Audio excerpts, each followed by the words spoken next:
Good morning, everyone. My name's Juanita Pope, and I'm the CEO of the Victorian Council of Social Service. And it's great to see so many of you here today in our virtual room for our first Renters' Rights Rundown of 2025. We have many people with us today. It's great to see such a large turnout and many sector leaders, including Victoria's Commissioner for Residential Tenancies, Heather Holst. Thank you for joining us, Heather, and thank you to everyone who's with us today to learn more about renters' rights. And I'd like to acknowledge first, before we begin, the traditional owners of the land that we are meeting on. We're here in the CBD on the beautiful lands of the Wurundjeri Woi-wurrung people of the Kulin Nation. And I would like to pay respects to elders and ancestors, and to extend that respect to First Nations people joining on the call today.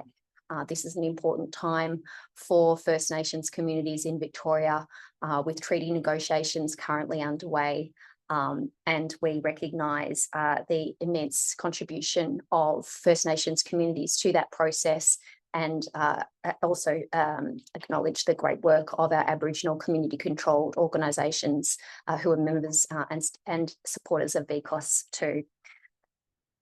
Well, I wanted to start as well with a quick note about accessibility for today's webinar. If you do require captioning, you can access it via the link that's provided on the Zoom chat. So let's get stuck in.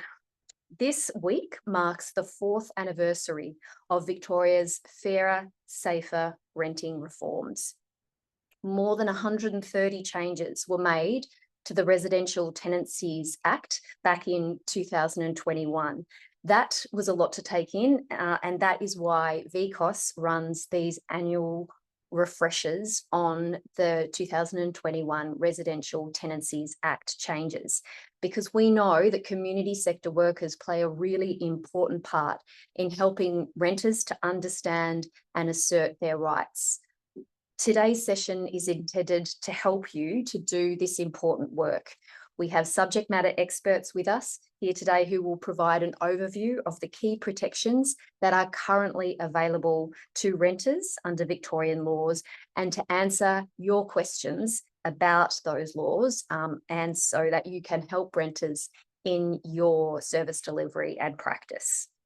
We'll also update you today on new measures that will take effect later this year. In a moment, I'm going to introduce Kat Theophanous, who's sitting beside me, who is the Victorian Government's new Parliamentary Secretary for Renters, to help us set the scene. And this is an opportunity for us all to get to know Kat and to hear a bit more about her role and how it supports Victoria's rental fairness agenda.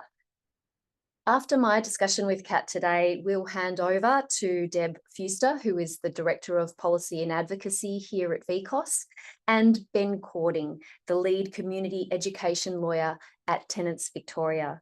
And Ben will take us through a more detailed presentation, and then you will have an opportunity to ask questions of Ben by submitting a question in the Q&A box at the bottom of your screen. So without further ado, I would like to introduce Kat Theophanous, who has recently been appointed as Victoria's inaugural Parliamentary Secretary for Renters. Welcome, Kat. Thank you, Anita. It's great to have you here today. Thank you.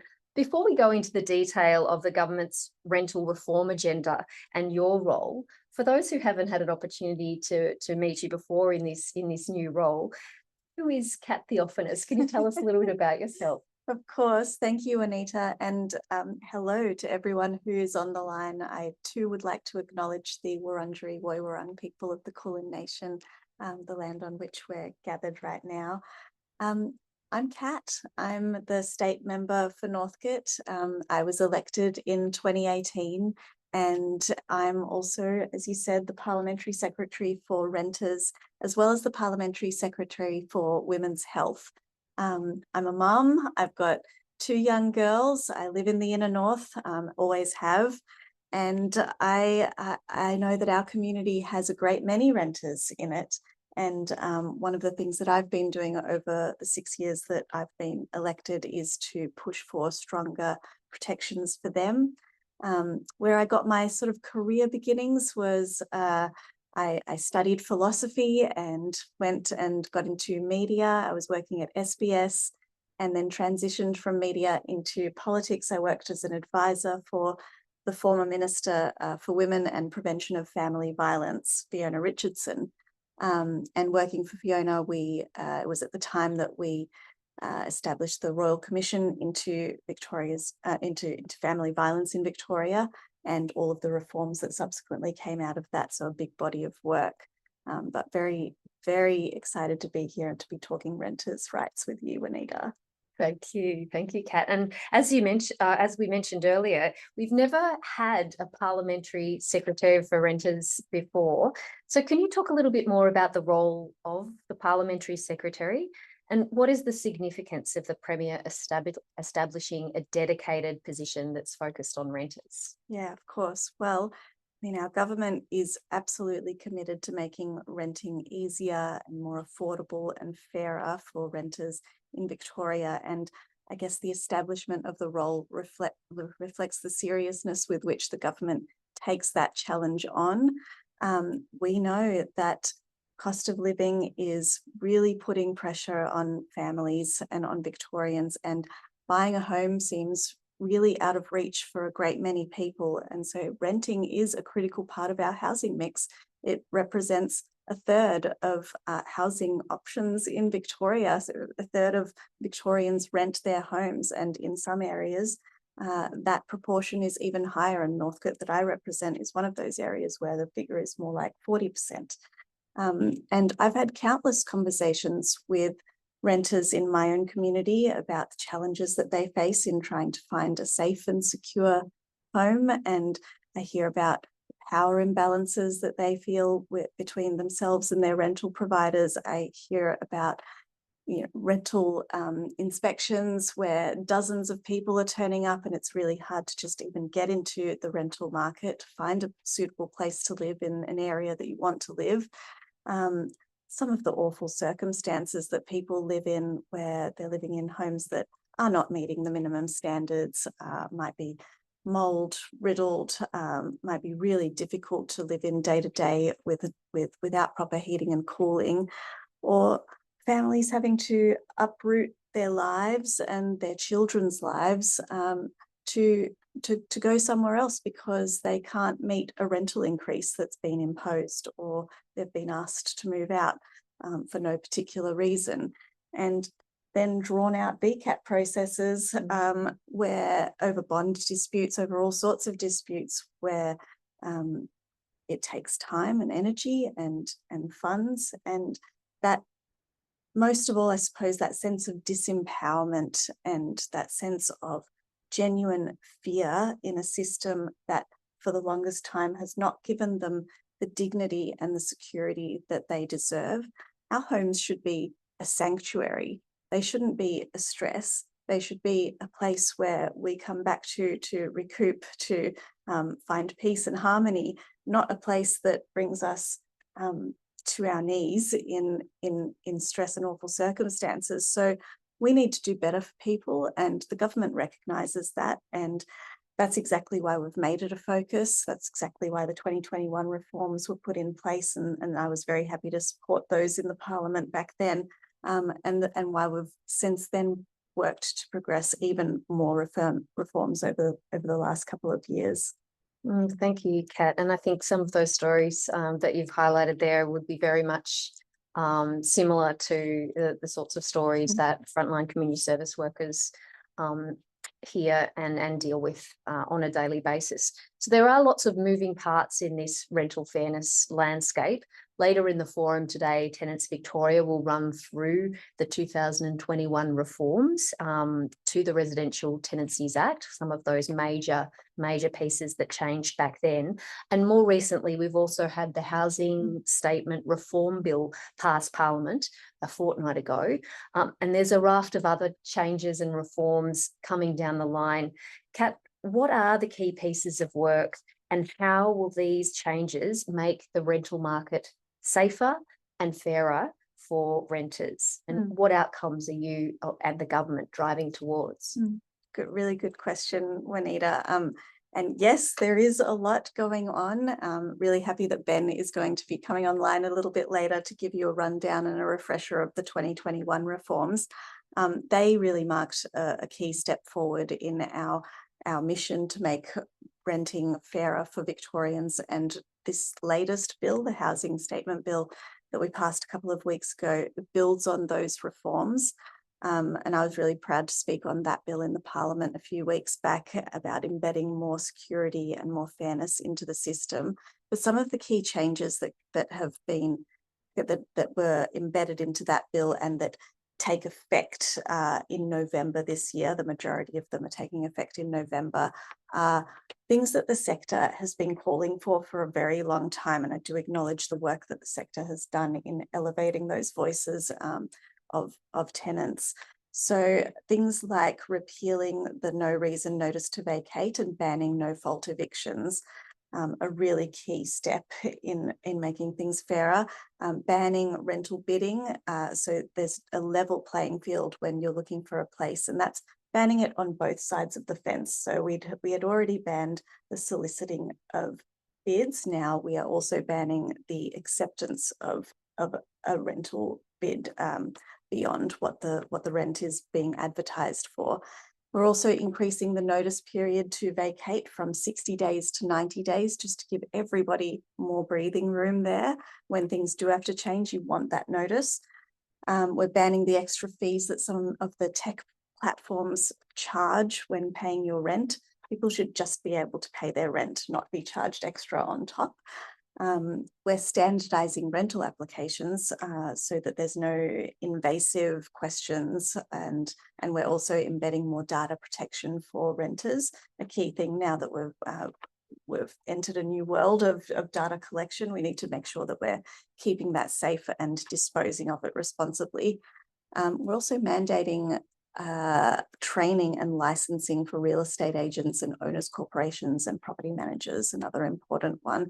But one of the ones that I'm really excited about is the minimum standards and how they are enforced, because minimum standards, according to the legislation, now have to be met prior to a property being advertised, rather than at the point that the property is leased. So that is a really significant policy shift from the government, and it empowers renters to be able to be sure that the property that they're signing up to rent must meet the minimum standards the moment they walk through at the door, but before they're given the keys, in fact.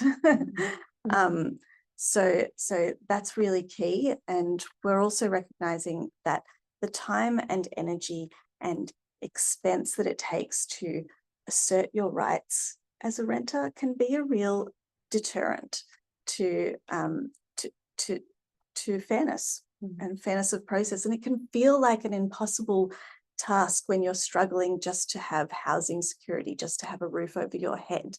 So that fear of retaliation, of finding another rental at short notice, of getting a bad reference, that can lead to great personal cost and making decisions for you and your family that are not right and not fair, and we don't want that to be the case. So as well as those reforms in the bill itself, we've also established a rental task force undertaking inspection blitzes and being out fines for things like not lodging bonds or not advertising properties properly. We're also this year working to improve the minimum standards themselves, and that very much relates to energy efficiency, really around cooling and heating and draft proofing and insulation, hot water, those sorts of things, and that we'll have more to say on that. There's been a public consultation that occurred last year. We'll have more to say on that soon.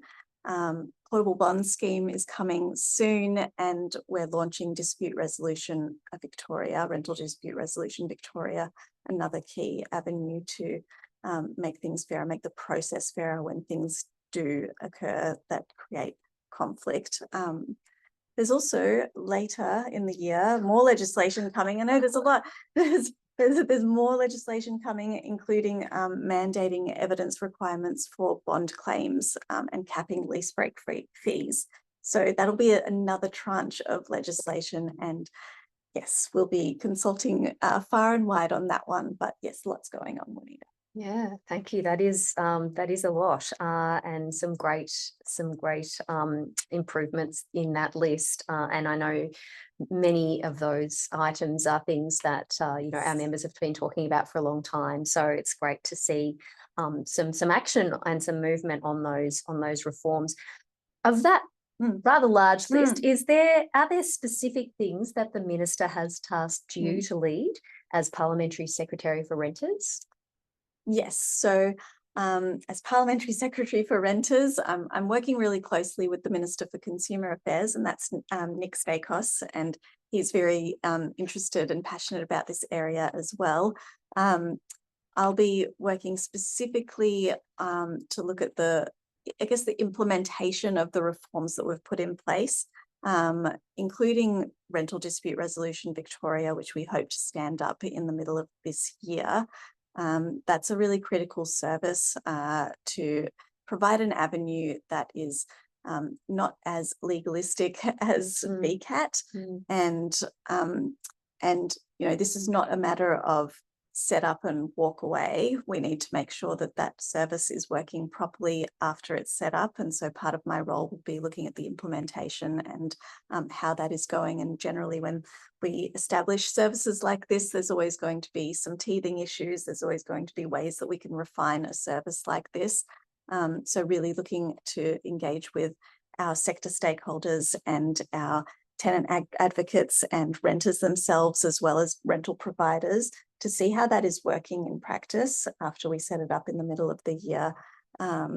So that one is a key part of what I'll be doing over the next little while, but also then looking to the future and what the next iteration of reforms could be for Victorians, and making sure that the necessary supports are around renters, particularly as we face cost of living pressures, and engaging with our stakeholders. And we know that the best ideas come from people on the ground, and so really listening to the people that are in those services, helping renters, helping tenants, and working with landlords as well and real estate agents, because this is a whole sector, and we need to bring people together. Thank you. Great to hear there's an openness to explore other ideas. We hear many VCOSS members talk about how rental housing has become unaffordable for many people, and most people reliant on income support can't get a look in. So many VCOSS members have been calling for Victoria to introduce a formula for fair rental increases like the ACT has at the moment. And the sector has also been advocating strongly for the construction of more public housing and more community housing, which is collectively known as social housing. Are you able to comment on those things, or any other things that government is exploring? Sure. I mean, yes, we are acutely aware that there's rising cost of living pressures for Victorians and indeed for Australians, and that this pressure translates into households and it translates into rental stress. As a government, where we have a mandate to make life fairer and easier for Victorians, and an essential part of that, a critical part of that, is housing security. And so we've squarely made it a priority, and we're tackling this through a few different lenses and a few different levers. In terms of housing affordability, we know that supply is really critical, supply of housing. And it's why we are doing things in the vein of changing our planning rules, planning changes to make subdivisions easier, for instance, or to build a granny flat at the back of your house, or to have townhouses approved. We're fast tracking a lot of planning applications, especially via our activity centres around key transport hubs around Melbourne. The big housing build, which is the biggest investment in social and affordable housing that our state has ever seen, is underway and doing some really good things and really critical projects across Melbourne and in regional Victoria. But also things like the vacant land tax to encourage occupancy, and things like the short stay levy, which is a levy imposed on platforms like Airbnb, which are contributing now to the solution because they should be contributing to the solution. And that one alone, the short stay levy, is set to raise about $60 million a year, and those funds are directly going into the building and the maintenance of social and affordable housing across Victoria, including 25% that will be in regional Victoria. So at the same time, we know that, that we want to help households at an individual household level, at a family level, at a personal level. So we're doing things like free kinder, we're doing things like the school savings bonus, we're doing things like the cheaper healthcare and energy rebates and those sorts of things that tangibly bring down the cost of living for families, Victorians. But I do want to touch on what you said about the another key reform that is flagged in the housing statement bill, and that's the fact that bill makes changes that allow us to enhance the rent increase review framework. And that framework at the moment it's really limited in the way that it can be applied. So there's strict limitations on what the Director of Consumer Affairs Victoria, or VCAT, can look at in terms of assessing whether a rental increase has been fair or not. And we are wanting to expand that set of criteria to include more things. And specifically, I mean, at the moment, they are not able to look at whether a rental increase, whether it's proportionate to what the rent is currently. They can look at whether it's commensurate to neighbouring properties or like properties in the area, but they can't say look at a rental increase and think about the percentage increase that is being proposed there. Mm-hmm. And those sorts of considerations, we think that they really should be part of the assessment that is made when they are looking at whether a proposed rental increase is fair. And so the change that we've made in the rent and in the housing statement bill enables us to expand that set of criteria. And so that's a piece of work that will take some time and it will take some consultation, and we're absolutely open to ideas about how that might work in a fair way for both rental providers and for tenants. But yes, that is something that we're actively looking at right now. Fantastic. Well, that's about all we have time for, Kat. We're shortly going to hand over to Deb Fuster and Ben Cording. But before we do wrap up, Kat, in the short time that you've been in the role, you've been out and about quite a bit. Are there one or two things that have really stood out to you as you've been consulting and engaging with stakeholders? Yes, I think what stood out the most is that people recognise that we are in a period of transition and reform, and they are keen to harness this opportunity, this moment in time that we have right now, to really push the agenda forward for renters. And there's a great level of hope and aspiration in that, and also a great level of work that's been done to get us to this point that I want to recognise. And it's not without challenges. These are complex policy questions and balances that need to be struck. And I think one of the biggest challenges, and one that perhaps we haven't quite cracked yet, is that that thing that I mentioned before, that many tenants still do feel disempowered or not empowered enough to assert the rights that they have right now, or even that they will have in November. So they're choosing at great personal and financial cost to not pursue those rights. And so, and behind that is, I guess, a fear of housing insecurity. And it's a complex challenge, and it probably requires both a policy shift and a cultural shift. opening up that dialogue and having that more understanding between renters and providers, and enabling those opportunities for mutual benefit and stability and harmony, and recognizing that housing security makes for stronger suburbs and stronger communities, and that helps all of us. That is a benefit to everyone. That is in everybody's interest. So yes, I think that's what I'd say. And then beyond that, just recognizing the work that's been done in the sector. And I've been very grateful to speak to many stakeholders and advocates over the last couple of months and hear their insights. Fantastic. And finally, is there a message that you'd like to leave the audience with today?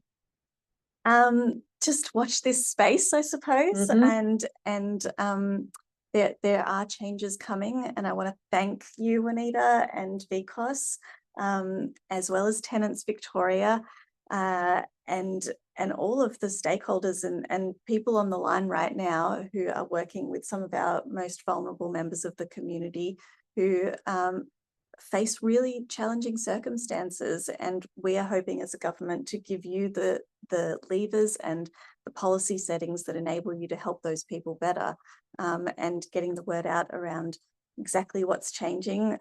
We really thank you for doing that. And I really look forward to working with all of you more as we progress these reforms and see what we can get done over the next year. Thank you so much. It's been such a pleasure to chat with you today, Kat. Thanks for spending some time with me and with everyone online today. We do also look forward to working with you and with the Victorian Government to realise a fairer and safer rental system for Victorians. So just a reminder as well to everyone online, if you do have questions, please pop them in the Q&A box at the bottom of the screen.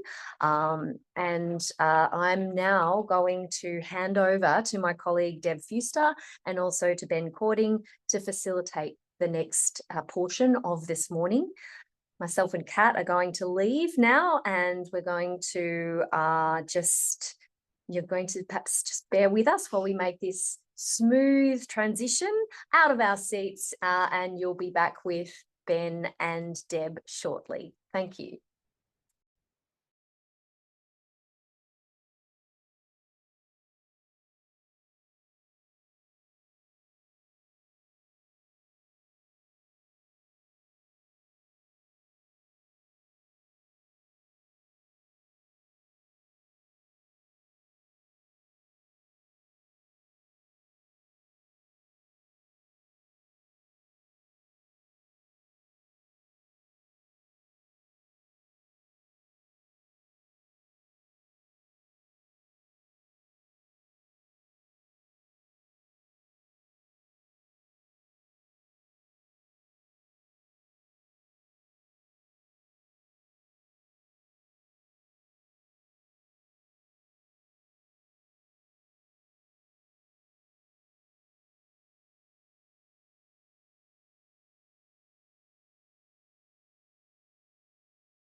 Fantastic. Thanks, Juanita, and thank you, Kat, and good morning, everyone. My name's Deb Fuster, and I'm joined by my colleague here, Ben Cording from Tenants Victoria.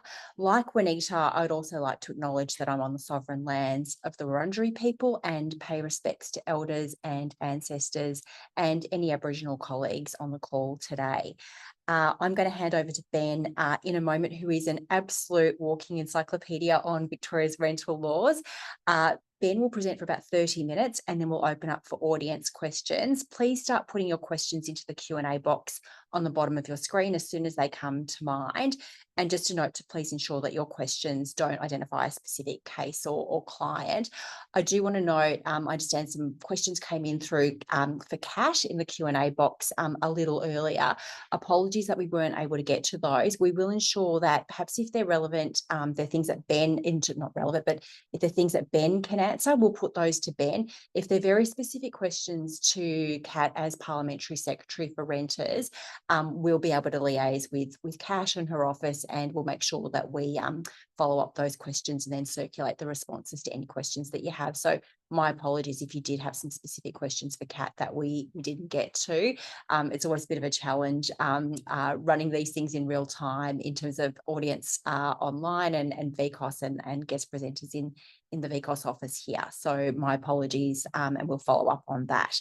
But I'm now going to hand over to Ben. So over to you, Ben. Thank you. Thanks, Deb. Hi, everyone. Thanks for joining us today. Some of you might have done this session before. I'll actually try and give you a bit of feedback. Like, we are almost 4 years on now, which is pretty exciting, and it's really wonderful to hear Parliamentary Secretary talking about there's still a lot of changes ahead, which are really very essential. One of the most exciting ones I think that was discussed was around the rent increase framework. We know that everyone struggles with that. And as a specific of that, what it's actually allowed the government to do is that the minister themselves can actually add extra criteria in there, which we don't know, and I assume is still being debated. But that's a really powerful tool. And essentially, I mean, renting now is more probably political than it's ever been before. And it's wonderful to hear that the government is understanding and starting to understand the real pressures that many of your clients will be experiencing. And you yourself are sometimes going, I don't know what to do, because it is a really hard system. So I'm incredibly grateful for VCOSS and for all the members and the amazing work that you guys do. It's probably not the most traumatic type of work that we can do, but when you see it time and time again and you realize that the system is really hard for people to survive, make sure you look after yourself. So I'll share my slides. Hopefully this will all work seamlessly. So far, everything's been pretty good, but then there's me. So just bear with me. There we go. Is that looking good? Awesome. So I also want to acknowledge First Nations persons, elders, past, present, and yeah, connection with community and the strength of First Nations people's knowledge. We're looking for, you know, really for justice, for housing justice. There's a lot of work amongst the ACOs, the Aboriginal controlled organisations, just around what housing looks like for mob, and making sure, for those that don't know, Ahuri, the Australian Urban Research Institute, I think I've got that right, has recently produced a paper on that. Clicker's not open, it's fine. And it's worthwhile, if you really want to get engaged with this stuff, have a look at some of the papers, because there really is such a profound need for housing for all people. My personal home is on the lands of the Yalukit Willam people. So not only do we come to work, but, you know, the place that I live, I raise my children and, you know, another generation. Just want to be very grateful that they understand what it means for country. One of my most beautiful welcome to countries was the smoking ceremony, and realizing that that stuff sticks with you, it's on you, it's in you. And that's such a wonderful thing to for some First Nation elders to have shared with me. So I'm very grateful. This is not a substitute for legal advice. We're required to put that in by our insurers. But in truth, one of the most important things out of these sessions is that Tenants Victoria runs a free advice line that you can call as much as you like. And the strange thing that we often find is that people that know a lot call us a lot, and people that know a little are very scared to call us. Don't be scared. There's no dumb questions. It's a really hard market out there. And even if you think you know and you just want to check, that's fine. So you can jump on our website. There's a little portal where you can just book an appointment for half an hour, and it can be just for you. It can be with your client. We really want to help as many people as we can. We know with our advice line for the general public, there can be almost about a half an hour wait sometimes, but it's really worthwhile once you get through. Most people are really grateful for the advice. So Tenants Victoria, if you don't know, we're a free community legal centre, but also a peak body for renters. So we started in 1974. We just had our 50th anniversary. And it's really about a bunch of renters getting together and the same narrative that the system is not balanced, it's not fair. We are getting better, but we have a long way to go. And as Kat had said, you sharing the stories of your clients on behalf of your clients is an essential part of that change. It's not just about the law and the jargon and the detail, it's about people's lives. And we really want to make sure that those voices, those stories are told. We know with the Equal Opportunity and Human Rights Commission that they recognise a lot of people want to tell their story anonymously. They don't want to go, hey, that agent did this, and then you've got to go back to them and ask for a rental property from them. You know, we kind of know there's some imbalance in that. So even sharing the story anonymously has a tremendous amount of value to identify gaps and problems in the system. And so part of our role is to provide advice, education, people that are listening today. jump on the phone, jump on our website, book an appointment, and you contact us as much as you need. We have capacity.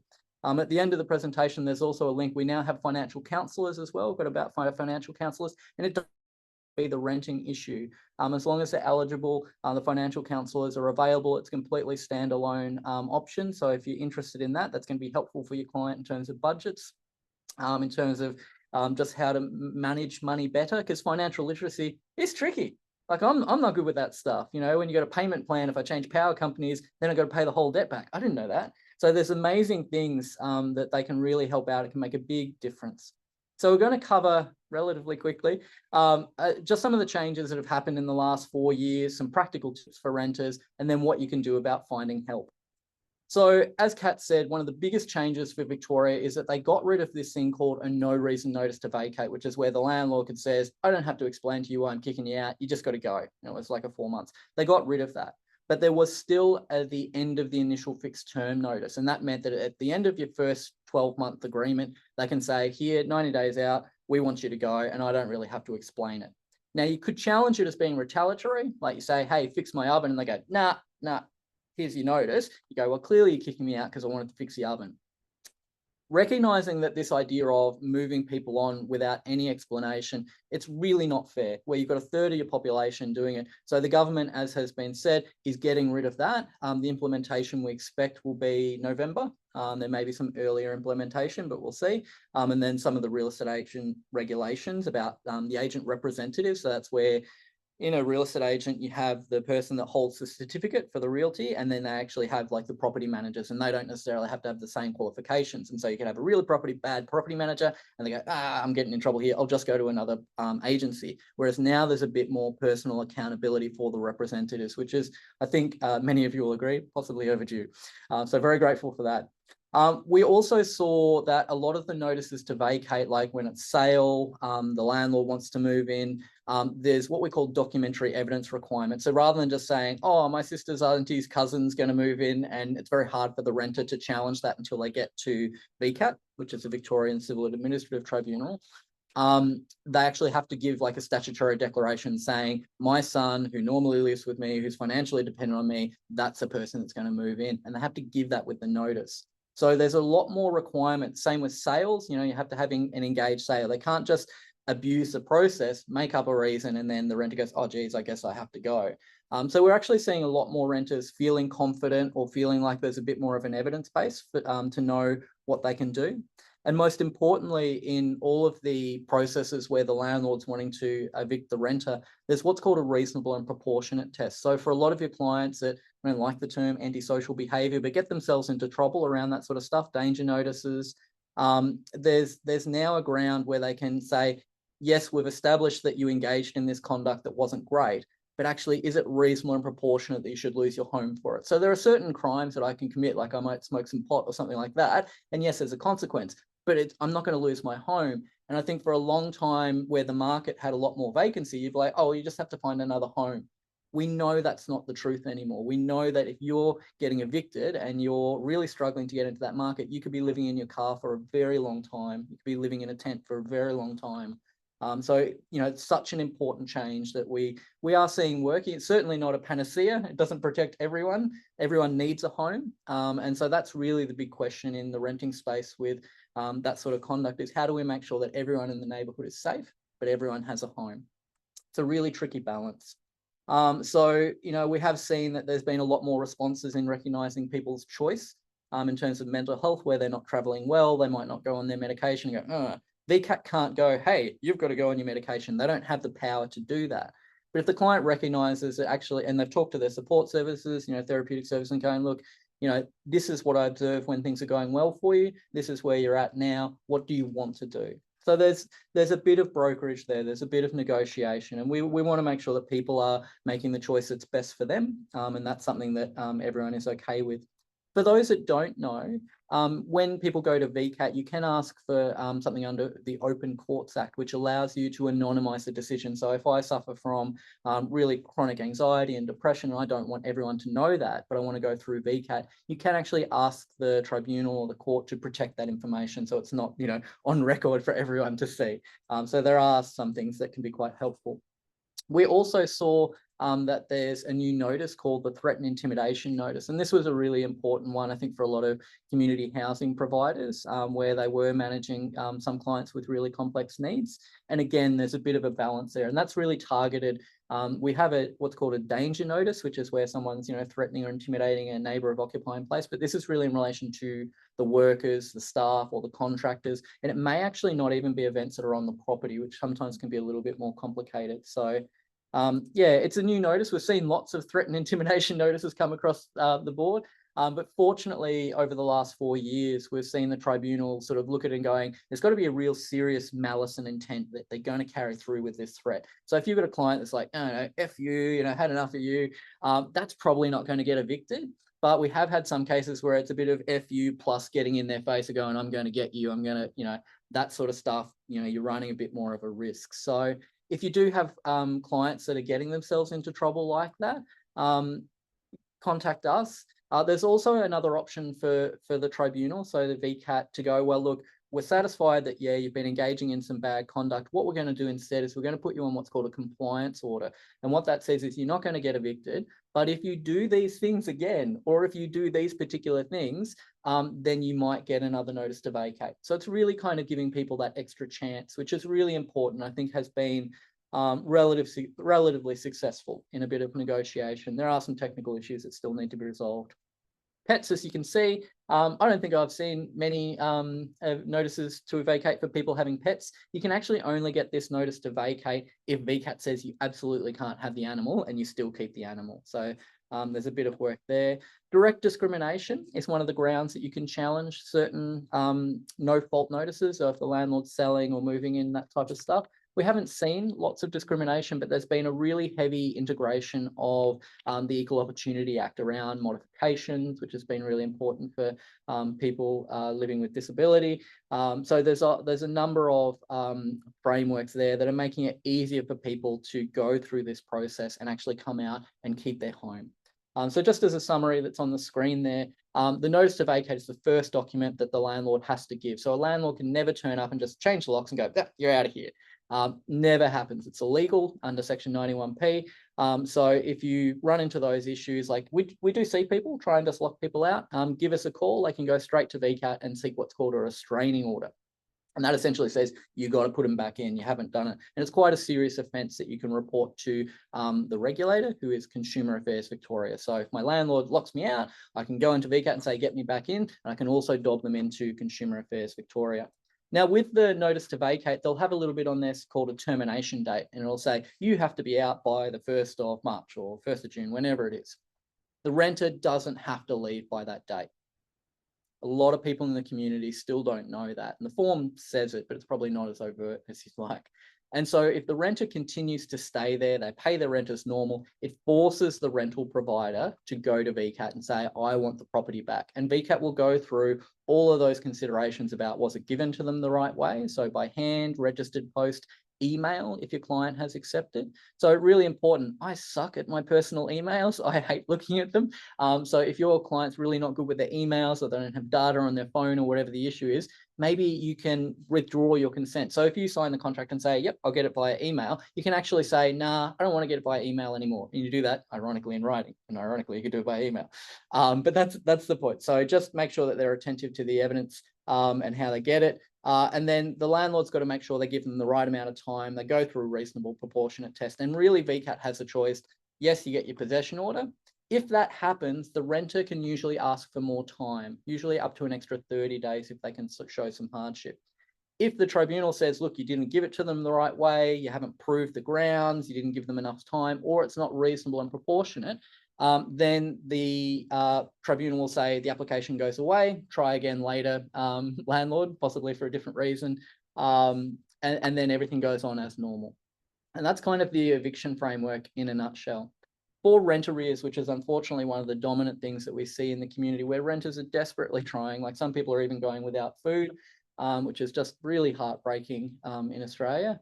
So we want to make sure that people are aware, once you owe more than 14 days, you can get that notice to vacate, but you don't have to leave. What it really tells us is that it's crunch time in terms of get some financial advice, like in terms of financial counselling, work out what your budget is. Like if the head gasket goes on my car, I can probably catch up over time. But we know for some people, if they lose their job or they're not getting as many casual shifts, it can be a real battle to convince the tribunal to get a payment plan. So a lot of people will agree with this. You know, their landlord might be quite good. But there are other people where the rental provider maybe just, I don't care, I want you out, I've got debts, you know, bank's charging me money, so, you know, if you can't pay, get out. And we want to make sure that people know it's not up to the rental provider, it's up to VCAT to be satisfied. And as long as you can show you can get a reasonable payment plan, that tenancy should be able to go on. You don't get any what's called a tenancy database listing. So there's no record. When you apply for a new property, you can't be asked about whether or not you've had any legal dispute with your previous rental provider as well. So there's a number of things in that framework. One of the hardest or messiest things for rent arrears is around what we call sort of loosely a 5-strike rule. And that means that once you get up to 5 notices over a 12-month period that anniversaries since you actually moved in, then you can't get a payment plan. It makes it very hard for people to try and stay in the property. The reasonable and proportionate test and considerations are still there, but in a lot of cases, you're talking quite large amounts and there's a real likelihood of them being evicted. And when we call them 5 strikes, unfortunately, you can get evicted on strike 1. So if you've just, you know, got your first notice and you owe a lot of money or you've got no prospect of being able to repay it, you could be evicted on that occasion. So it's really critical that people get timely advice. If they turn up for their hearing because they just didn't know what was going on, you might be able to ask for an adjournment. You might be able to say, hey, look, I'm going to go see some financial advice. And the benefit of getting financial, sorry, I shouldn't say financial advice, that's getting business investment, financial counselling, is to make sure that when you come to there, that the evidence is there for the tribunal and they're the expert. They're the ones that says, actually, this person can do this. And it makes it a lot easier in the hearing rather than the landlord, the real estate agent or the renter trying to broker and saying, I can financially do this. So that's a really important sort of aspect in terms of how rent arrears works. Stay in the property. And it's really hard for people to go, well, look, if I'm going to get evicted, I want to keep my money. But if I want to keep the property going, I've really got to almost put every sort of nickel and dime in there that I can. Sorry for the American reference, to keep it going. So it is a tricky framework for people to work out what might be best for them. So that's really the difference between if you get a number of notices to vacate over a 12-month period, most of the time you can get a payment plan. But if you hear someone getting 5 notices to vacate in that 12-month period, I'd really encourage you to get advice. We have seen a few rental providers sort of game the system and give the notice, but not go to VCAT. So any money that goes into a payment plan, they can't use it as a basis to give another notice to vacate. So it's all sort of sorted there. Just wondering how we're going for time, Deb. We're still good, Ben. We're still good. Yeah, All right, cool. Awesome. Another 8 Thank to you. 10 minutes, yeah. Great. So when we're talking about starting a rental agreement, one of the things that Kat mentioned was that they've got to advertise the property for a fixed amount. So it can't be a range, like saying I want 400 to 600. But we also saw that now in the new laws that they can't solicit people going, well, I'll give you the property. If it's advertised 600, give me 700 and then it's yours. What the research showed and has shown for quite a long time is that in a market like ours, renters are the ones that are proffering it. They don't need to solicit. They're like, give me the house and I'll give you the money. Like it's a done deal.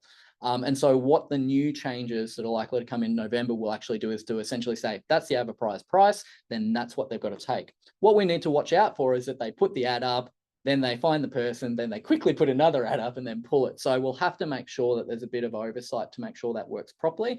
So the other thing for renters in general is take the ad, because the ad now will be really a critical part of, you know, if someone does some of this unsolicited or, you know, gets an amount higher than the fixed amount, you want to be able to prove what the ad said, because, you know, the ad's up, the ad disappears.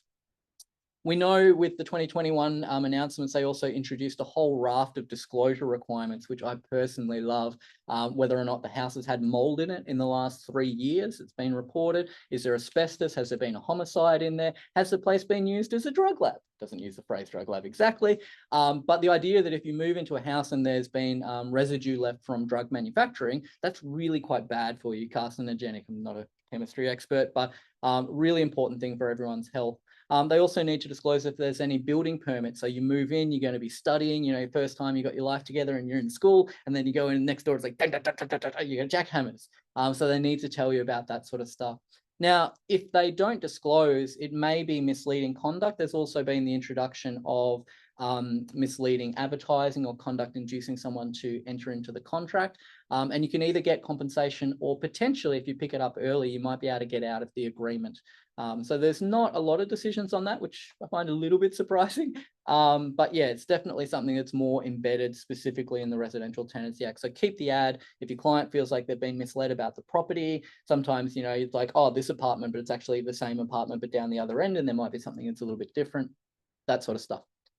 There's also been minimum standards, which Kat referred to. So these are things like an energy efficient heater in the main living area. The government was looking at air conditioning. I'm not sure if that's still on the cards, but that's not a minimum standard. Insulation, similarly, a long time ago, the federal government did an insulation scheme. Unfortunately, a number of young people died that were, you know, installing the installation. But now we have safety switches, so that shouldn't be a thing anymore, I'm hoping.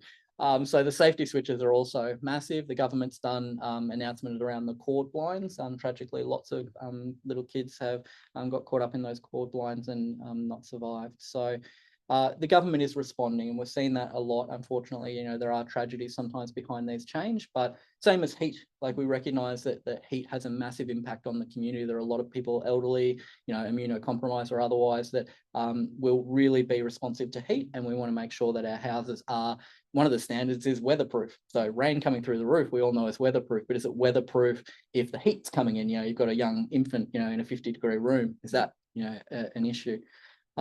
I think it is. So yeah, and as I said, the Equal Opportunity Act has brought in a whole raft of changes. It's only been about 2 or 3. In fact, one of them went to the Supreme Court, just around preferred pronouns and those sort of things. But really important to recognise that in our housing, it's an essential service. It should absolutely be free from discrimination of all forms. And now, whenever people go to rent a property, they actually need to be said. It doesn't matter whether you intended to discriminate. It doesn't matter if you knew what discrimination is. If it looks like a duck and smells like a duck, what a duck smells like, it's not lawful. So that's wonderful, and people can actually claim compensation for that. Again, they can also use the Equal Opportunity Commission. One of the more subtle changes that sort of come in, not specifically with the 2021 amendments, was the integration of what's called specialist disability accommodation. And some of you out there might be familiar with this type of accommodation. It used to be community residential units, or go by various other names, in the Disability Act. And that actually moved across into the Residential Tenancy Act as part of Consumer Affairs portfolio.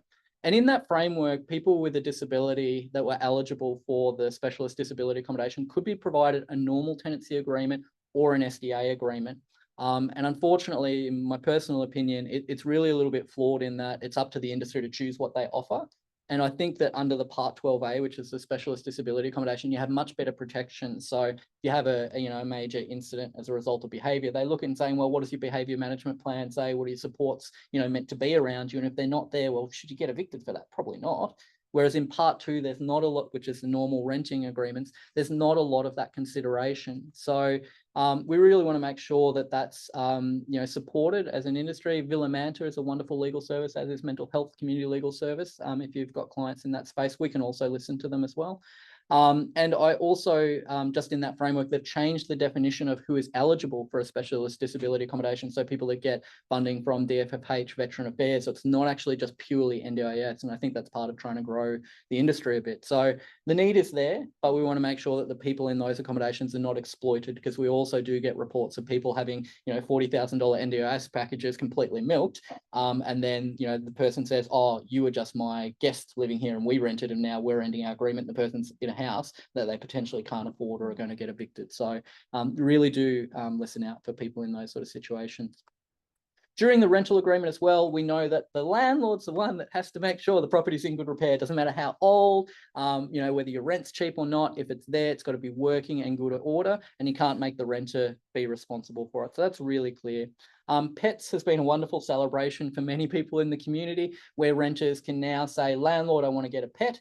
And then it's what we call a reverse onus, which means that if the landlord's got a problem with it, they have to prove why it's a problem to VCAT.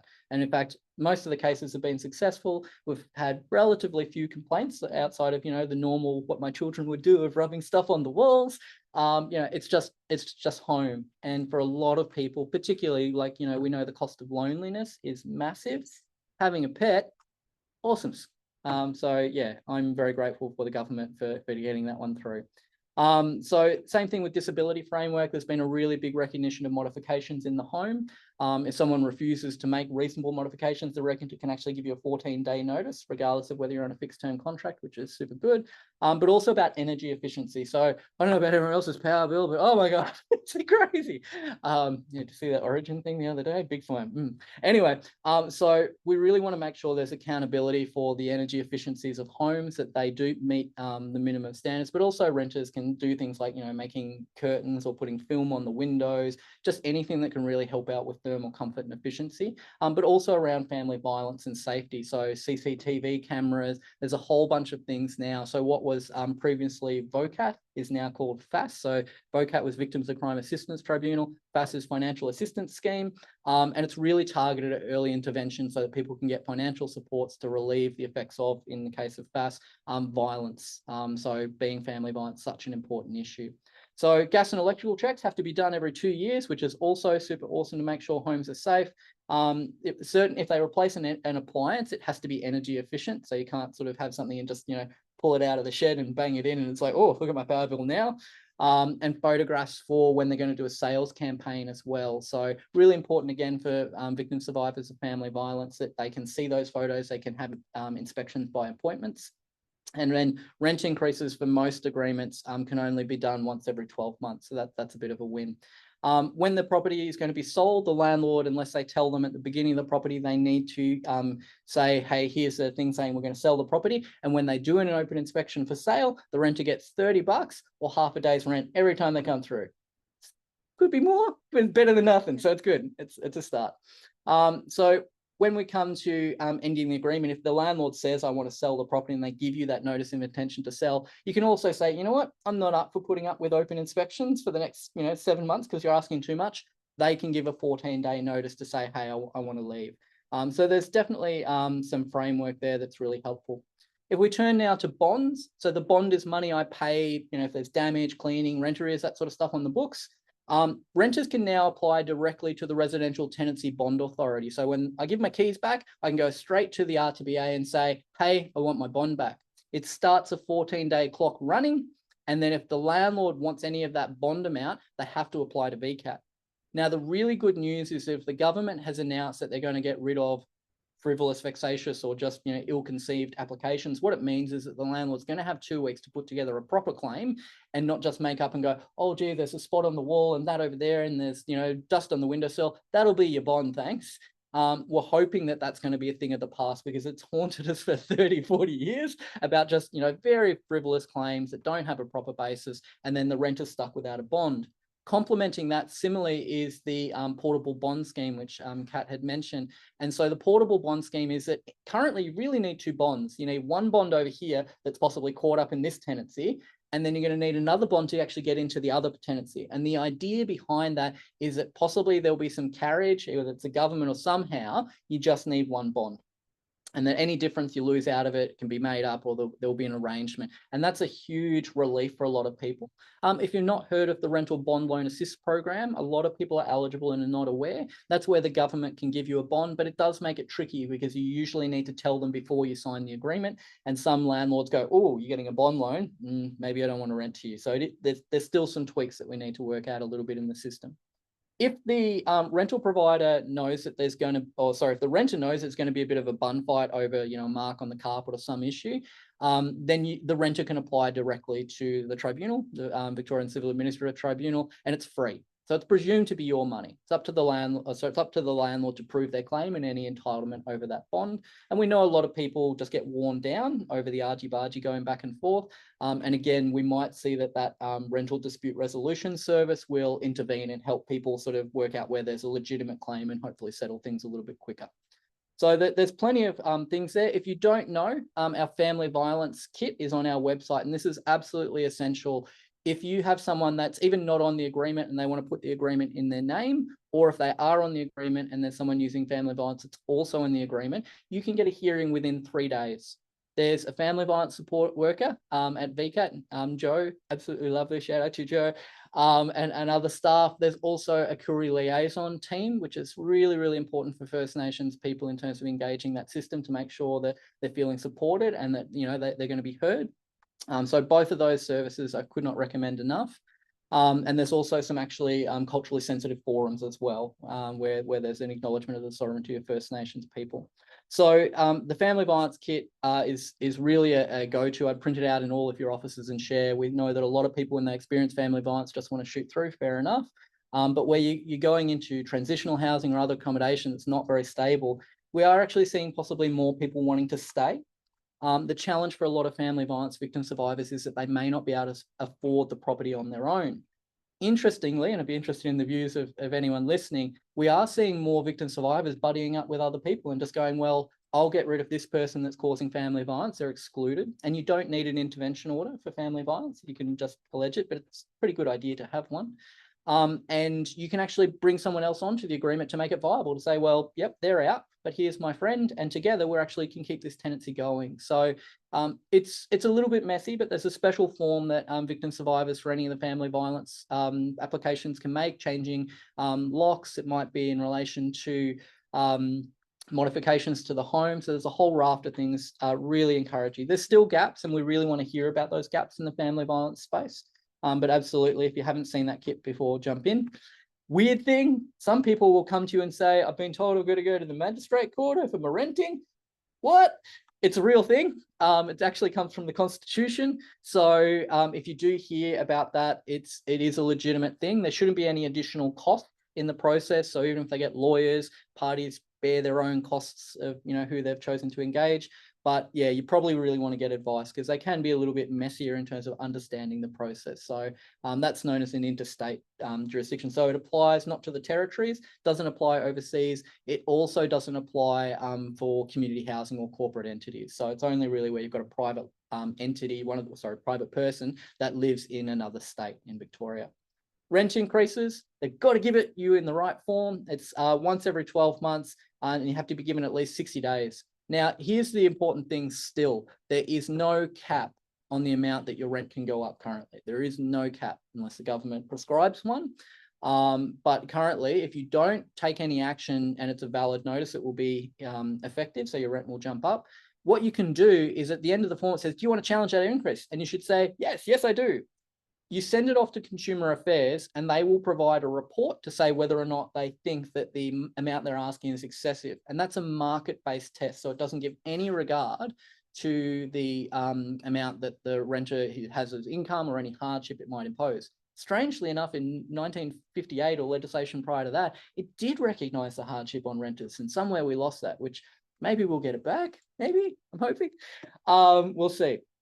So that free assessment, once you get that report, in both cases, whether the report says it's excessive or not, you can still go to VCAT. You can actually bring your own arguments and say, well, here's the properties I've looked at. One of the most important changes, which is quite subtle as well, is that they also need to describe the method by which they're going to determine the increase. And there's been decisions from VCAT that says a fixed price amount, you can't just pick a figure out of the air. That's not a calculable method. What is important in this framework is that it looks like it only applies to new agreements that started from the 29th of March 2021. So some of those really old agreements, the method may not be strictly required. We're still waiting to see what that looks like. But that's really important that we know with rent increases. In fact, I think in CAV's report, previous financial year, about 2,500, then 5,000. I think the last CAV report was almost 7,500 people chose to challenge their rent increases because they're excessive. So just as the basic tips for renting, don't pay cash. Really dangerous. I know some cultures love paying cash, don't. Always get a receipt. Make sure you take photos whenever you move in and move out. If your client has taken 10,000 photos, I'll be like, that's wonderful. I'm so happy. It's just such a protection for the bond, and it makes it really clear. Make sure everything goes in writing. Sorry about that. Make sure everything's in writing. We know that it's nice and easy to have a phone call, and most people don't like rocking the boat, but we always tell people, show your story. Be able to show what you've communicated, and that can make a big difference, because you can claim compensation for up to 6 years, even after the person's moved out. So my oven was broken, I've got a bond dispute. I can use that as leverage to settle a bond issue, or I might, resolve my bond and then actually go back and say, well, I paid full rent and I didn't get full benefit because you never fixed my oven for the last 2 years. So it's really up to renters, when they know their rights, that they can choose how they want to be assertive or how they want to be lenient. It's entirely up to them. And the other thing that's quite good is the rent special account, which has been around for 40 years, but now what a renter can do is, instead of refusing to pay their rent, they can say, hey, I want to actually pay my rent to Consumer Affairs because you're not doing the repairs. And VCAT will only give them that money until they're satisfied the repairs are done or that they're really going to be done. Watch out for rental scams. It's really big. It can be really challenging because they're becoming increasingly sophisticated. How are we going for time now, Deb? Yeah, cool. That's good. Yeah, that's cool. Would be great. Yep. Thank you. I'll jump that off. Beautiful. Fantastic. Shoot. Thank you so much. So Ben, thanks for being our expert guide through the RTA. It's really important. We know that there's no wrong doors for renters who need help to understand and assert their rights. So thanks for helping workers from all parts of the sector to know what to do when they come across renting issues in their work. So we're going to now open up for audience questions. We'll try and move through these as quickly as possible. If we don't get to everything, we have a collection. We'll collate these questions and we'll make sure that we come back to you outside of this session. So one of the first questions is that VCAT wait times remain a persistent issue. How do vulnerable clients deal with agents in the interim, Ben? Yeah, look, really great question. There's no easy answer to that in terms of the delays. I think that's one of the reasons that the government has implemented this dispute resolution service, so that they can essentially look through some of the common issues that can lag. So we know that some people for urgent repairs, which you'll find in the slides, we'll give everyone the slides. Yeah? Yes. Everyone got the slides. It takes 2 days to list it, but there's actually no framework where they have to decide it within that time. So when you're dealing with an agent, I guess part of it is knowing your compensation rights. Like often there can be a loss that the renter is experiencing. And so as long as that's running, squeaky wheel gets the grease a little bit too. A lot of VCAT's listings are automatic. So, you come in the queue, they'll have the hearing, but you might get adjourned for quite a long time. Yes. So what we want to make sure is that people are really clear about, these are my rights. This includes compensation. It's in everyone's interest that you fix this as soon as possible. In terms of written references, there's a big gap there. But one of the comforts, as I said, is that they can't ask you, like a future rental provider can't ask whether you've had any legal dispute with your past landlord or agent. So there's some comfort there, but there's still a bit of balancing to do. So most agents are pretty sensible, but paper trail. You want a really clear paper trail. And I guess on that, in terms of the paper trail, Ben, this kind of speaks to the important role of Tenants Victoria, but all the workers on this call today as well, because we know that for some renters, it's not always easy to have that paper trail. There might be issues around, English not being first language. There might be issues around digital exclusion or digital access, etc.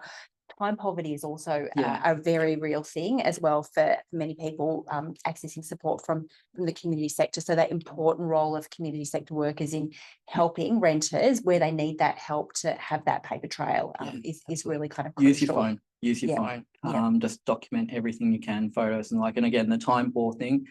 Make sure all your emails are getting through so you can, flick them through very quickly. Great. Apologies if I'm looking at screens. I'm just looking at the questions coming in through the audience as well. There's a question here and a comment around rooming house arrangements. So someone in the audience has said that in their practice, they're seeing a lot of what looks like rooming house arrangements. From Tenants Victoria's perspective, is that a thing? Is that something that you're noticing kind of a discernible trend around? And are people or tenants in this kind of context exercising their rental rights and accessing Tenants Victoria? Sure. Yeah, so rooming houses, just for those that don't know, is where you've got one or more rooms that are occupied by 4 or more people. And sometimes it's quite hard to tell the difference between a share household where everyone might be on the same agreement and a rooming house where you've got one person that might live out the back or live somewhere else off site, and they're actually renting out each of the individual bedrooms on separate agreements. Rooming houses have to be registered with the local council and also run by a fit, proper person. So if I've just come out of jail and I'm like, hey, I'm going to make some money, I'm going to set myself a rooming house, they're probably not going to be eligible for running it. So the cohort of people that are in rooming houses often sort of fall just below that market where they couldn't afford it on their own. And so they're quite high prices for often very small rooms. We definitely see a lot of people. Tenants Victoria actually has a rooming house outreach, as does Peninsula Community Legal Centre. Yes. We want to make sure that those people have a voice that's being heard. Peninsula has actually done a really wonderful article about what it's like to live in a rooming house, and it can be a difficult and complex environment. There might be other people that you don't get along with. There's a lot of discrimination between residents that can happen as well. So absolutely, we do see them. Getting through to VCAT, making sure people are supported, and again, that's where so many of you are so important. In that, it's not at all, I think, it's not hand-holding, but what we wanted to do is to make sure that people have got the support, that they have the courage. You know, they're not vulnerable people, but they are disadvantaged. And that's really what we want to see, is we want to see people using the system, again, to tell their story, which is so important. So we had a task force almost 15 years ago dedicated to rooming houses, because there are deaths, there are fires, you know, there are places where abuse can happen. There's also wonderful rooming houses out there, you know, acknowledge that as well. But yeah, we want to make sure that they're safe environments. So as with any cohort, they can contact us as much as they like. And there can be complex issues. There's generally a big sector gap with what we call inter-resident or inter-tenant disputes, because you can't sort of run off to VCAT and going, hey, the guy in room 3 is doing this. What people can do is that they can give what's called a breach of duty notice to say, hey, rooming house operator, you're not enforcing the rules, you're not making sure I'm safe. So you really want to look at and focus on the rooming house's obligations to look after everyone. They have a positive duty to them. That's great. And I think that point that you're making, Ben, as well, is that we know renters are resilient, but what people are experiencing in the market is unequal power relations, notwithstanding kind of the new laws that are in place, the regulatory environment. And so it's really about the role of the community sector in terms of helping people to step into their power. It's not a paternalistic kind of model of service or support, but just saying that the odds can be stacked against us in a really overheated rental market as well. The next question from the audience is, how can we support renters if a real estate agent is regularly renting properties below minimum standards and leasing them to renters for exorbitant prices? Because often tenants don't want to pursue VCAT out of fear of being evicted. Sure. So one of the things, again, that Kat had spoken about is the task force. So there's actually a minimum standards task force, and I think the government's issued in excess of $500,000 fines over 90 to 100 odd properties, possibly even more than that now. So we want to make sure that people feel confident to report that when they're even going in. And that's, I think, one of the reasons that that's an exciting move, is that it means that even if I don't get the property, I can go and dob them in anonymously and go, that's not the standard that everyone should expect in their home. So when you're in the property, if the property doesn't meet the minimum standards, you can actually treat it as an urgent repair. And there's an example in the slides that you'll get. It doesn't have to be legally fancy. It just needs to be the evidence-based. And again, if people are concerned, they can mention it. Anything that's on the condition report is also taken to be noticed, telling them about it. So I tell them on the condition report, they never fix it. Maybe I get some comp at the end saying, well, you were told, didn't comply. So there's again, there are windows of when renters may feel more confident than others. Certainly when you're living in there, we know a lot of people like, I don't really want to rock the boat there. My kid's doing year 12, or, I've got this going on in my life. But yeah, you just need to be aware of your time frames. And again, there's no harm in seeking advice. So get the advice and then make the decision. Absolutely. Next question is around notices to vacate. So when notices to vacate are issued to renters for rent arrears, do you think laws could be changed to make agents accountable for when they're issued too late? Is that something that you're coming across? Really interesting question. Yeah, it is amazing. Sometimes you do see landlords actually sit on really massive rent arrears, and then it just goes straight into VCAT, and it's very hard to recover from that position. So there's no framework that requires that early intervention. I think that there's some benefit in it. Obviously, I think for the majority of our clients, staving off those formal processes is beneficial. There's a lot of stress carried in it, and a lot of people, in order to try and protect themselves from a tenancy database listing, because if you get evicted as a result of rent arrears, it's not automatic, but there's a real chance you could be put on one of those tenancy databases, and that lasts for 3 years. So a lot of people actually displace themselves to try and avoid that issue. We want to make sure that people are getting that positive intervention as early as possible. So again, everyone call financial counsellors at our service, or any other financial counsellors you have access to, because that's where the difference is. It's sort of the acknowledging, and people carry a lot of shame. I mean, it's really hard in a world where you might be double income and you're still not cutting the mustard. Like, I mean, that's sort of the haunting aspect of a meritocracy. You think if you work hard enough, you can survive. And for a lot of people, that's no longer true. Yeah, and just on that as well, Ben, I'm mindful that Consumer Affairs Victoria has been doing a review, and they've had a public engagement process, like reviewing their funded services, so renter services and financial counselling services as well. And certainly the conversation that the sector, so community sector workers, including the community legal sector, the financial counselling sector, and so forth, have really been kind of engaged in a conversation with government to say, we've got acute demand for renter services and financial counselling services, more demand than ever.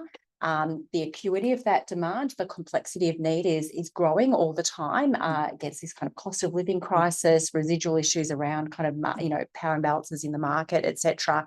And we need to be able to respond to that demand, but also we need to have increased capacity for that kind of preventative work and that early intervention work, and particularly kind of knitting together legal and non-legal supports as well. So that is a kind of a very live conversation at the moment around how we can kind of front end that early support to people, build that kind of confidence and trust in services as well.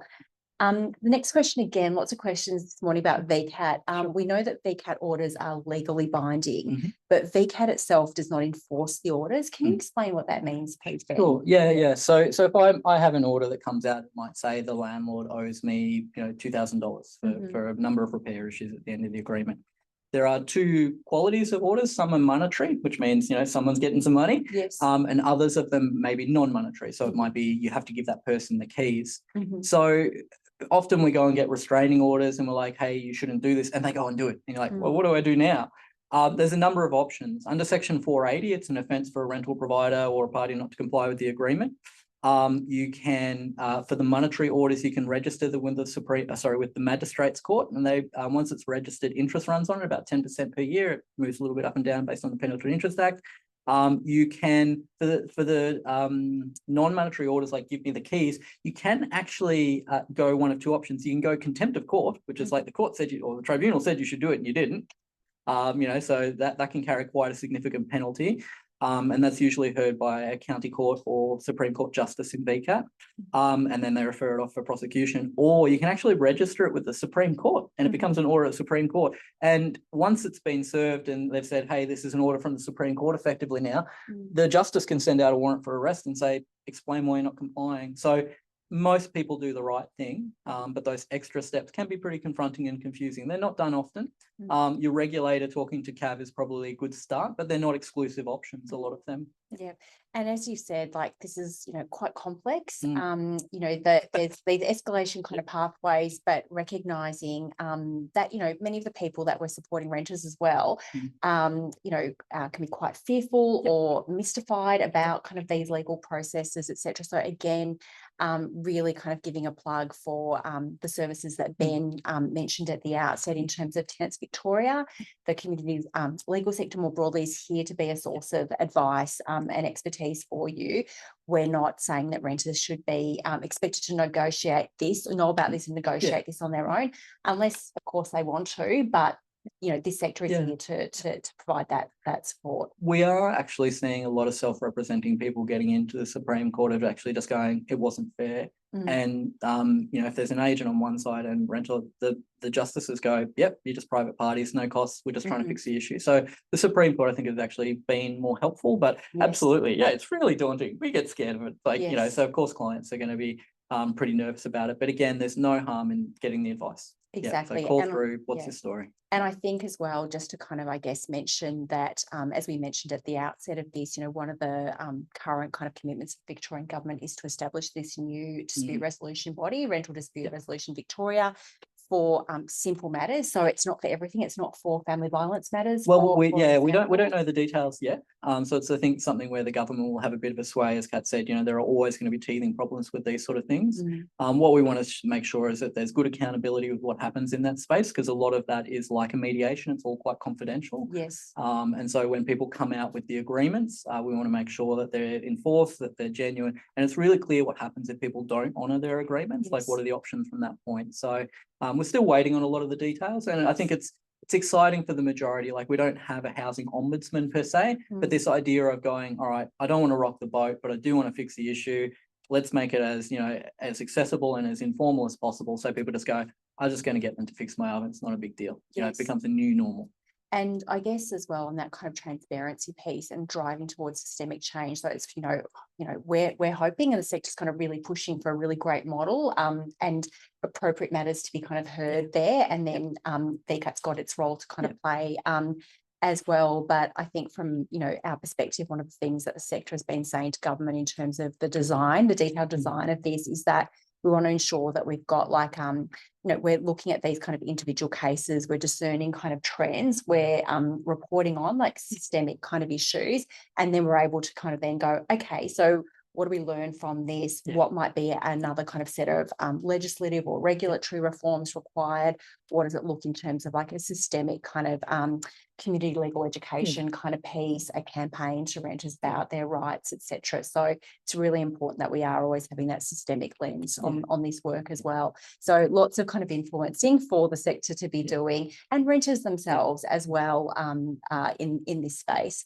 Mindful of time, we've got time for a couple more quick questions. One is, if a renter breaks the lease and the agent is organising inspections, are you still eligible for the $30 per half day rent payment? Sure. So the $30 per day is only when they're going to do a sales campaign and they're selling the property. When they're looking for a new renter to come in to move the property, unfortunately, that's not something that's available. It's just part of the transition between them. So unfortunately, that one doesn't seem to be on the cards. Yeah. Okay. Ben, you mentioned there's a no pets notice to vacate. The question is, I thought there were recent reforms in the past couple of years which gave renters more rights related to pets, where landlords can't unreasonably refuse pets in a rental. Is that right? If so, how do these two pieces of legislation interact? Yep. So that's absolutely right. So what happens is that if I want to get an animal, I put an application in saying I want to get Snoop Dogg.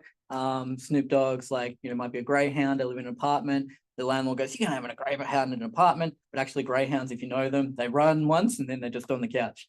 And so it's up to the the rental provider or the agent that apply to VCAT to say they can't have a greyhound for these reasons. VCAT makes a decision. If they're not satisfied, then the renter gets the permission. If the landlord doesn't respond at all, then it's tacit or it's implied consent that you're able to get the animal. A lot of people, if they've got an animal and they get busted for not having the consent, it's not an automatic notice to vacate. It really just triggers the rental provider to go to VCAT and saying, I'm objecting to them to having a pet still. So that notice to vacate is still fended off. Unfortunately, as I said, a lot of the claims where rental providers say, oh, I'm allergic to dogs, or, now I'm going to have to do extra cleaning. It's not been a thing. It's not been accepted as a valid reason, which is, pretty great. I'm going to ask one more question. I just want to assure the audience, questions that you've submitted that we haven't been able to get to today, and also that you pre-submitted before the event, we will unequivocally come back to you with the answers to these questions. We'll circulate them to everyone so everyone's got visibility and access to that info. I'm going to ask a final question, which has been sitting here, which is around bankruptcy. And so it's a little bit of a maybe more complex one. So if you need to take it on notice, we will. So the kind of context is, someone is saying, I see clients where bankruptcy is a genuine option for them to clear their debts, but they're reluctant to consider it due to the impact when applying for a rental. The person saying, many people, in fact, would be better able to afford their rent if other debts were cleared through bankruptcy. Do you think it would be beneficial to have questions related to bankruptcy removed from rental applications? Yeah, look, it's a really great question. With the new bill that's just gone through, that's been given assent that Kate was referring to, that's also one of the things that they're looking at giving ministerial power to say what should be on the application, or in its prescribed form, and essentially saying what shouldn't be on the application, which is really wonderful. In terms of that as a financial choice, I would usually refer that to a financial counsellor. So we can give legal advice around, you might be judgment proof, meaning they can't get your social security benefits, other things. But financial counsellors might be able to tell you and say, well, your superannuation is protected, but if you do the bankruptcy, then the implications for directorship or when you have to disclose. The short answer is, would it be good to have that off the application? Yeah, because housing is an essential service. So the question is, can you currently afford the rent? That's really the test. So the fact that it happened 2 years ago, 3 years ago, I could be in a completely different position. So I understand the importance of financial management and assessing risk, but equally, we all know that life happens. You have incredibly successful people and they go bankrupt. And, life's not over. You can earn some money again, but it's understanding the implications. And I would want to make sure that the renter understands the full implications of the bankruptcy, but also the necessity of it. Our financial advisors, financial counsellors are really fantastic around that sort of stuff. Great. Well, this last hour and a half has gone so quickly. Apologies if we didn't get to your questions. I said we will circle back to everyone. We'll also share all the slides provided today post-event as well. Big thank you to Ben Amazing. Thank you. We love having you part of these events, a wealth of knowledge. Thanks also to the Parliamentary Secretary for Renters, Theophanous. You can check out Tenants Victoria's website for lots of information about renters' rights and supports available for renters and community sector workers. You can also visit the VCOSS website for resources from past renters' rights rundown events. Just super quickly, many of you were involved in completing a VCOSS survey that feeds into our annual Renting in Victoria report. That's due to be released shortly. We'll be back in touch with you about that. But thank you so much for everyone who contributed their insights. Want to also just quickly thank the Victorian Department of Government Services and Consumer Affairs Victoria, who support us to actually run these events through the Victorian Property Fund. I'd like to thank all of you who attended the event today, our VCOSS member organisations whose insights continue to shape our communications, our advocacy on Victoria's renting rules. Reminded to please take a few moments to complete the event survey when it pops up on your screen. This will help us plan future renters' rights rundown events, so we know exactly the extra kind of topics or areas of the law that you would like to know about. Finally, a big thanks to the VCOSS team, Ella Longhurst, Amy Houston, Damien Kavanagh for their support today. And as I mentioned, a full transcript and a video recording of this event will be available in a few days. We'll send you a link to the VCOSS Renters' Rights webpage where you'll find everything that you need. And as I said, we'll chase up the questions that we didn't get to today. Thank you. What a morning. It's been really great. Thank you for spending this morning with us, and let's keep fighting the good fight in terms of advancing rental fairness here in Victoria. Thank you for joining us today. Have a great afternoon. Thanks.